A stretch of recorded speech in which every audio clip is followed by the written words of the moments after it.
15 லட்சம் இளைஞர்கள் குறைஞ்சது அங்க வரும். சும்மா படத்தை கையில வச்சுக்கிட்டு கல்யாணத்துல பேனர் வச்சுக்கிட்டு உங்க போட்டோ போட்டு அதுக்காக கட்சிருக்கேன். ரெண்டு பேரும் என்னங்க எவ்வளவு போராடுறாங்க, எவ்வளவு உழைக்கிறாங்க. அதெல்லாம் வீணா போய்கள் ஒண்ணும் இல்லாதவங்க ஆட்சியில் அமர்த்திக்கிட்டு நீங்க கூடணும். கூடி பாருங்க, அடுத்தது என்ன நடக்கும் பாருங்க. இந்த முறை 2026 ஆட்சியை முடிவு செய்ய போறது பாட்டாளி மக்கள் கட்சியா மட்டும்தான் இருக்கும். அதுலதான் எல்லாம் நடுங்கி போயிருக்கு. திமுக நினைச்சிருந்தால் இன்னைக்கு 5வது ஆண்டு, 4 ஆண்டு காலமாக ஏமாத்திக்கிட்டு இருக்காங்க. அதை நடத்த வைக்கிறதா இந்த மாநாட்டுடைய வேலை. அதை நடத்த வைக்கணும்னா என்ன செய்யணும்?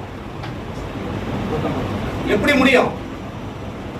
15 லட்சம் இளைஞர்கள் குறைஞ்சது அங்க வரணும். நமக்கு எதிரான தடைகளை உடைக்கணும். எல்லாத்தையும் ஒரு ஆள் ஊர்ல இருக்கக்கூடாது. சும்மா படத்தை கையில வச்சுக்கிட்டு கல்யாணத்துல பேனர் வச்சுக்கிட்டு உங்க போட்டோ போட்டு அதுக்காக கட்சி இருக்க. இதுல அனுபவிக்க போறது அத்தனை சமுதாயம்.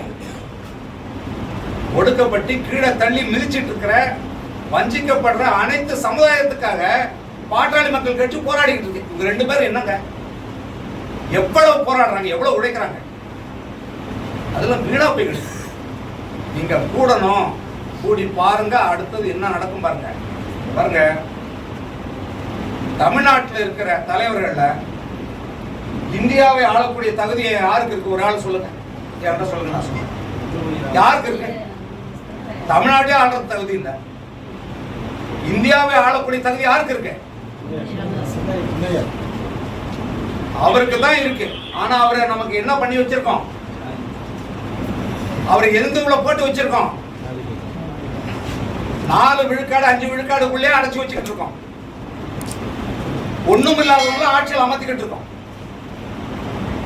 இந்த முறை 2026 ஆட்சியை முடிவு செய்ய போறது பாட்டாளி மக்கள் கட்சியா மட்டும்தான் இருக்கும். இது கற்பனையோ அதுவோ இல்லை, அதுதான் நடக்கும். அப்படியாப்பட்ட நகர்வு தான் போயிருக்கு. அதுலதான் எல்லாம் நடுங்கி போயிருக்காங்க.